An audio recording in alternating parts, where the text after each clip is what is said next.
12월 27일 2000년 마지막 주일 저와 여러분에게 주신 하나님의 말씀을 봉독해 드리겠습니다.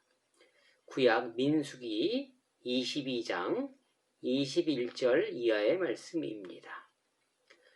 발람이 아침에 일어나서 자기 나귀의 안장을 지우고 모압 고관들과 함께 가니 그가 감으로 말미암아 하나님이 진노하심으로 여호와의 사자가 그를 막으려고 길에 서니라.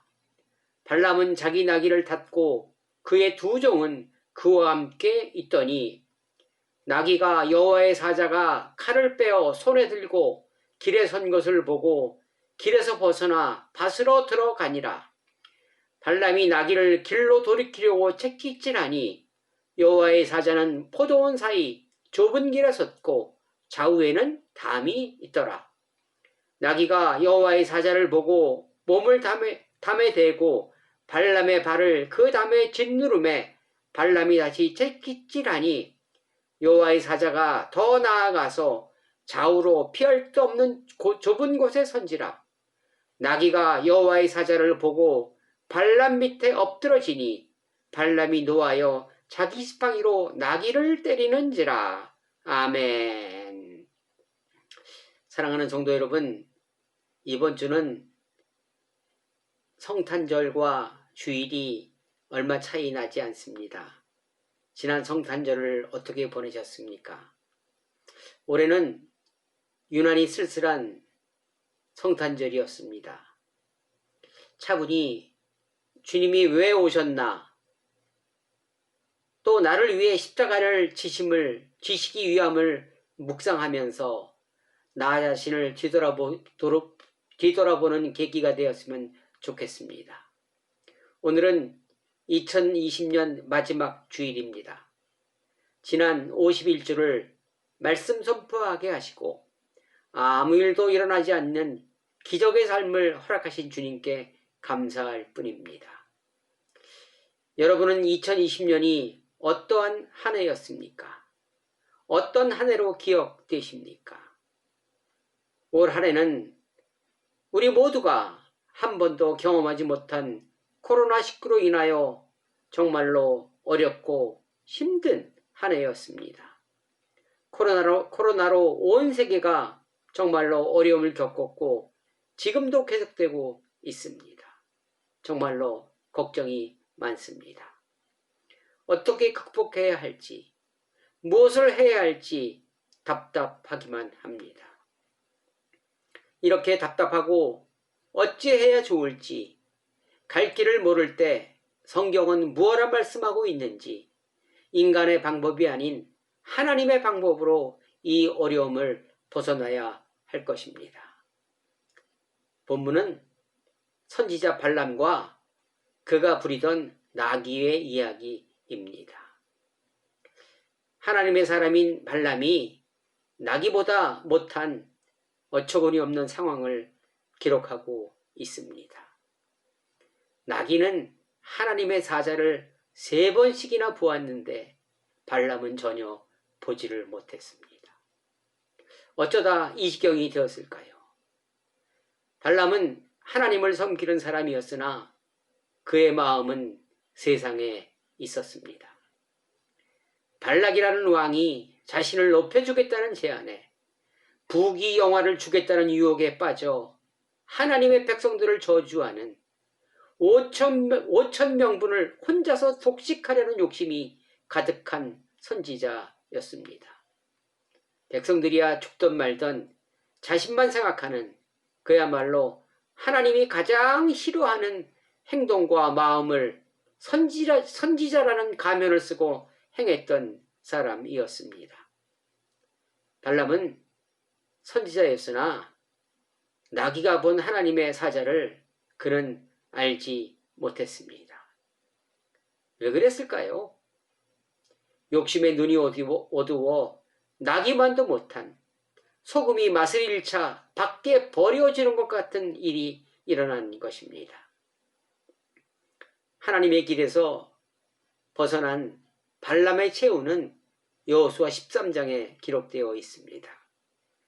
여호수아 13장 22절에 보니까 이스라엘 자손이 그들을 사륙하는 중에 부올의 아들 점술과 발람도 칼날로 죽였더라. 쓸쓸한 최후를 맞이했습니다. 우리의 삶도 마찬가지입니다. 저와 여러분이 삶을 살아가면서 삶을 살아가는 가치가 만일 소유에 있다면, 소유를 위해서 살아가게 된다면 물질이 우선시 되는 삶을 살아가게 됩니다. 지금의 세상이나 그때의 시대나 마찬가지인 것 같습니다. 코로나로 어려운 시기에 우리는 하나님의 음성을 들어야 합니다. 그러나 욕심이 가득하면, 물질의 마음을 뺏기면 주님의 음성을 들을 수가 없습니다. 발람과 같아집니다. 특히 종교 지도자들은 영향력이 크기에 하나님의 말씀에 깨어 있어야 합니다. 그러나 종교 지도자들이 하나님의 중심에서 벗어난 발람의 길로 들어선 지 오래된 것 같습니다. 종교 지도자들이 하나님의 말씀을 자의적으로 해석했습니다. 복을 물질로 해석했습니다. 그래서 복받기 위해서 하나님을 우상으로 만든 지 오래되었습니다. 내 욕심을 채우기 위하여 하나님이 필요한 것인지, 하나님 나라는 우리에게 별 소용이 없습니다. 잊혀진 지 오래되었습니다. 나라가, 사회가 어지럽고 어려울 때 종교 지도자들이 먼저 회개하는, 나의 잘못을 인정하는 모습을 보이고 바른 길로 하나님의 음성을 듣고 국민들에게 비전을, 방향을 제시해야 되는데 그런 능력이 없는 것 같습니다. 어떤 교회는 대면 예배를 주장하다가 코로나가 집단으로 발병하자 목사님이 예배드리다 코로나에 걸리는 것은 축복이라고, 하나님이 원하시는 것이라고 궤변을 늘어놓는 모습을 보면서 그 사람도, 목자도 불쌍하지만 그 교회 양들이 더 불쌍하다는 생각을 해보았습니다. 하나님 나라 방법은 어려우면 어려울수록, 급하면 급할수록 기본으로 돌아가는 것을, 세상의 방법에서 하나님의 방법으로 돌아가는 것을 기록하고 있습니다. 여호수아서에서 백성들이 요단을 건넜습니다. 여리고 전투를 앞두고 있었습니다. 그러면 전략적 방법이라든가 무기라든가 이런 것을 점검해야 할 텐데 하나님은 할례를 지시했습니다. 유월절을 지키라 명령했습니다.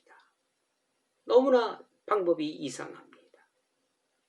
또 민수기 14장에 보니까 12명의 정탐꾼이 정탐을 하고 돌아와서 보고하고 나서 난리가 났지 않습니까? 그럴 때 하나님은 그 다음 장에 바로 제사 규례를 기록하고 있습니다. 이치에 맞지 않습니다. 어려울 때일수록 하나님께 돌아가야 한다고 강조하고 계십니다. 인간다움으로 돌아가야 한다고 말씀하고 있는 것입니다. 미물인 나귀는 영적 상황을 보는데 만일 저와 여러분은 보지 못한다면 우리는 희망이 없는 삶을 살아가게 되는 것입니다. 물질 때문에, 환난 날에 아무 쓸모없는 것 때문에 나의 영혼을 잃어버리는 어리석은 삶을 살아가게 되는 것입니다. 스가랴서 3장 6절에 보니까 여호와의 천사가 여호수아에게 증언하여 이르되 만군의 여호와의 말씀에 내가 만일 내 도를 행하며 내 규례를 지키면 내가 내 집을 다스릴 것이요 내 뜰을 지킬 것이며 내가 또 너로 여기 섰는 자들 가운데 왕래하게 하리라. 이렇게 말씀하십니다. 어려울 때, 위기 때 저와 여러분들이 해야 할 말씀을 하고 계시는 것입니다. 또 이 말씀은 저와 여러분에게 영적 권위를 부여받을 수 있는 방법을 가르쳐주고 있는 것입니다. 내 도를 행하며 내 규례를 지키라 말씀하시며 명령하고 계시는 것입니다. 주님의 말씀과 율법을 지키라는 의미는 내 삶을, 저와 여러분의 삶을 하나님께 맞추라는 것입니다. 우리는 하나님의 영을 가지고 있는 사람들이기에 얼마든지 할 수 있는 일입니다. 그러나 우리는 낙원에서 태어나지 못하고 실낙원한 상태에서 태어났기 때문에 우리들은 이기적입니다. 나를 먼저 생각합니다. 이것이 저와 여러분의 본능입니다. 저와 여러분의 본능이지만 이웃의 어려움을 보고 내 본능을 잠시 내려놓는 것이 인간다움입니다. 그리고 저와 여러분은 내 본능을 잠시 내려놓는 인간다운 삶을 살아내야 할 의무가 있는 사람들입니다. 내 본능에 반하는 행동으로 물질은 손해보았으나 그 마음으로 인하여 하나님과 연결될 수 있기 때문에 그렇습니다. 아주 중요한 이야기입니다. 물질은 잠깐 손해보았지만 하나님과 연결됨으로 말미암아 가장 큰 이득을 볼 수 있는 기회입니다. 인간다움은 하나님께서 저와 여러분을 창조하신 창조의 신비이기도 합니다. 내 안에 내재해 있는 능력이기도 합니다.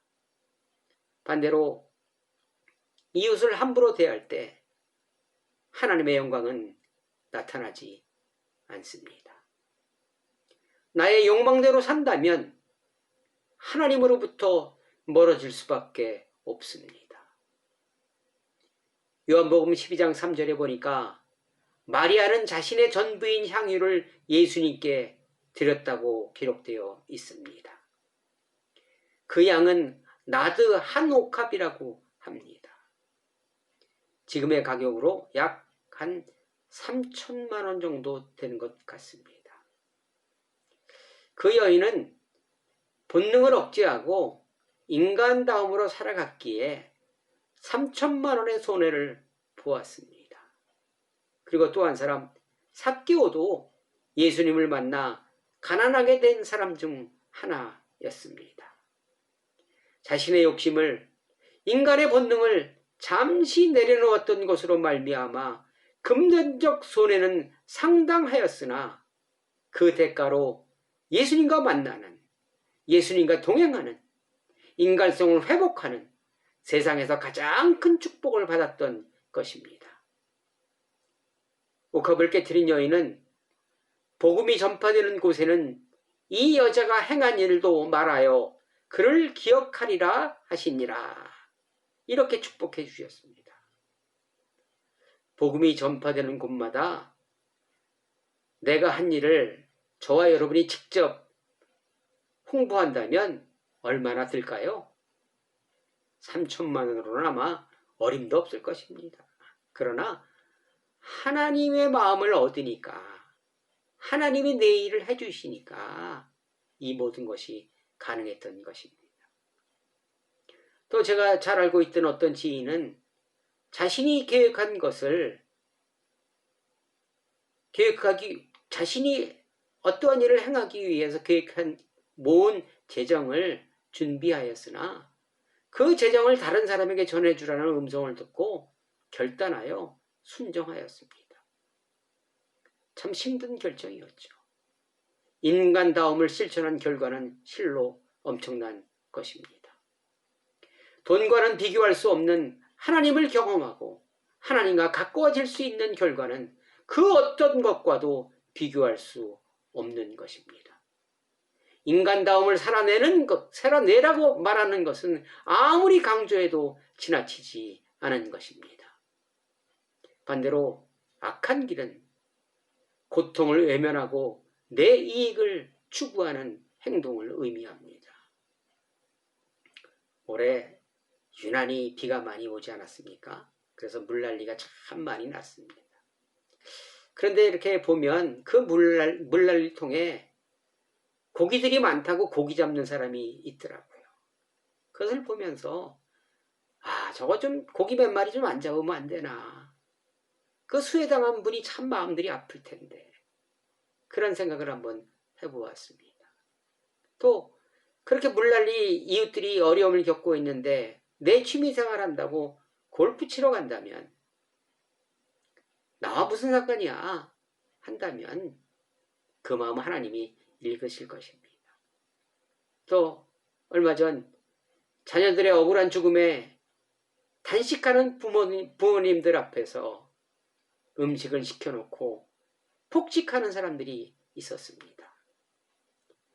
그런 사람들 지금 어떤 삶을 살아가고 있을까요? 안 봐도 비디오입니다. 하나님이 내게 요구한 삶을 살아내야 합니다. 우리는 내 욕망을 내려놓는 삶을 살아내려 노력하는 사람들에게 내 뜻을 지키며 성전을 지킬 수 있다고 말씀하십니다. 그리고 제 눈에 띈 가장 큰 축복은 여기 섰는 자들 가운데 왕래하게 하리라 말씀하셨습니다. 여기 섰는 자들은 천사들을 의미하고 있습니다. 천사들이 인간다움을 살아내는 사람들과 하나님 사이를 왕래하니 내 기도가 상달되고 하나님의 응답이 하달되는 세상에서 살지만 하나님 나라의 삶을 살아가는 모습을 이야기하고 있습니다. 하나님과의 친밀한 교제를 의미하고 있습니다. 그러니 당연히 영적 권위를 부여받는 축복의 말씀이기도 합니다. 그 무엇과도 바꿀 수 없는 영적 권위, 그분의 마음을 읽고 그분이 좋아하는, 기뻐하는, 장려하는 일이 무엇인지 알고 그것을 행하는 일은 결코 작은 일이 아닙니다. 너무도 받고 싶은 가장 가치 있는 일입니다. 저는 여기에 도전해 보려고 합니다. 요한복음 5장 20절에 보니까 아버지께서 아들을 사랑하사 자기가 행하시는 것을 다 아들에게 보이시고 또 그보다 더 큰 일을 보이사 너희로 놀랍게 여기게 하시리라. 이렇게 말씀하십니다. 저와 여러분이 인간성을 회복하면 하나님 말씀대로 살아가려고 노력하면 저와 여러분들이 이렇게 변한다는, 하나님보다 더 큰 일을 할 수 있다는 것을 약속해주고 계신 말씀입니다. 내 삶으로 주의 도를 행하는 것이 저와 여러분이 살아낼 몫입니다. 그러나 아픈 현실은 인간다움이 점점 사라지고 있다는 것입니다. 그리고 빛과 소금의 역할을 하는 분들이 점점 적어지고 있다는 것입니다. 어느 신학자는 사람의 무릎이 구부러지는 이유를 두 가지로 이야기합니다. 첫째는 불의를 떨치고 일어나기 위함이었고 또한 지전자 앞에 무릎 꿇기 위함이라고 이야기했습니다. 발람은 발락의 불의한 부탁에 맞장구를 쳤습니다. 불의를 떨치지 않았습니다. 그리고 하나님께 무릎 꿇지도 않았습니다. 욕심이 잉태하니 죄를 낳았고 죄가 장성하니 사망에 이른 것입니다. 하나님의 뜻을 내 삶으로 살아내지 못한다면 그런 사람들은 영적 호구에 지나지 않는 것입니다. 하나님의 영적 권위가 실족된 모습은 어떤 모습일까요? 2020년 지금 우리의 현실이 말해주고 있습니다. 인간다움을 잃어버린 자신의 이익 앞에 이웃을 외면하는 모습이 지금의 모습일 것입니다. 하나님의 길과는 거리가 먼, 그래서 하나님의 음성을 듣지 못하는, 하나님과 멀리 떨어져 있는 상태가 지금의 상태일 것입니다. 코로나로 인한 엄중한 시기에 먼저 믿은 저와 여러분들이 주님께 먼저 돌아가야 합니다. 저와 여러분이 먼저 인간다운 삶을 살아내야 합니다. 그럴 때 주님의 음성을 들을 수 있고 방향과 비전을 제시할 수 있기 때문입니다. 이 어려움을 해결할 방법은 주님 외에는 없을 것입니다. 인간의 힘으로는 한계가 있습니다. 사랑하는 성도 여러분, 노후 준비는 어떻게 하고 계십니까? 나름 계획을 가지고 준비를 하실 것입니다. 그것을 잘했다고, 완벽하다고, 나는 이제 걱정 없다고 자랑하는 분들도 계실 것입니다. 연금도 집도 다 준비됐다고 말씀하시는 분 많이 보았습니다. 노후 준비를 위하여 수고 많으셨습니다. 준비한 것으로 잘 지내시기 바랍니다. 행복하시기 바랍니다. 성경에서 노후 준비 잘한 사람이 누가복음 12장 어리석은 부자입니다. 어떻게 되었습니까? 여러분은 사후 준비는 어떻게 준비하고 계십니까? 사후 준비는 말씀으로 돌아가는 것으로 출발해야 합니다.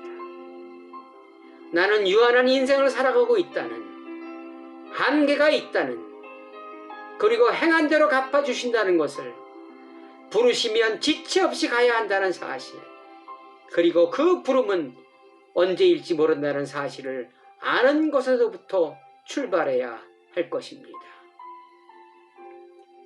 말씀대로 살아간 사람들만이 하나님의 형제요 자매가 된다는 것도 알아야 할 것입니다. 이것이 가장 기본적인 사실입니다. 주님 안에서 인간다운 삶을 살아낸 사람들에게만이 노후도 사후도 준비되었다는 사실도 잊지 말아야 할 것입니다. 사랑하는 성도 여러분, 올 한 해 어려운 가운데 정말로 수고 많으셨습니다. 먼저 믿은 저와 여러분들이 있었기에 이 정도의 결과도 만들어졌을 것입니다. 우리는 여호와 하나님이 반드시 필요합니다. 그것만이 살 길입니다. 올해는 코로나로 인하여 사랑의 손길들이 많이 줄었다고 합니다. 주위에 어려움을 겪는 이웃에게 인간다움을 실천할 수 있는 가장 좋은 기회일 것입니다. 인간다움이 회복되면 내 욕심 때문에 듣지 못하던 주님의 음성을 들을 수 있을 것이며, 따라서 영적 권위도 주어질 것입니다. 인간다움과 영적 권위로 남은 기간 잘 마무리하시기를 주님의 이름으로 축원합니다. 아멘. 기도하시겠습니다. 사랑의 주님, 감사를 드립니다. 올 한 해 주님 보시기에 나는 어떠한 모습이었습니까? 발람 같은 모습이었습니까? 아니면 한 발은 주님께, 한 발은 세상에 놓고 갈짓자 행보는 하지 않았는지요? 하나님, 또한 나는 지금 영적 인간다운 삶을 살아내고 있습니까? 이 한 해가 다 마무리되고 있는 이 시점에 다시 한번 나를 돌아볼 수 있도록 도와주시옵시고, 나를 돌아봄으로 말미암아 내 위치를 확인하고 새로운 푯대를, 새로운 길을 가는 저희들 되게 하여 주옵소서. 감사하며 예수 그리스도의 이름으로 간절히 기도드리옵나이다. 아멘.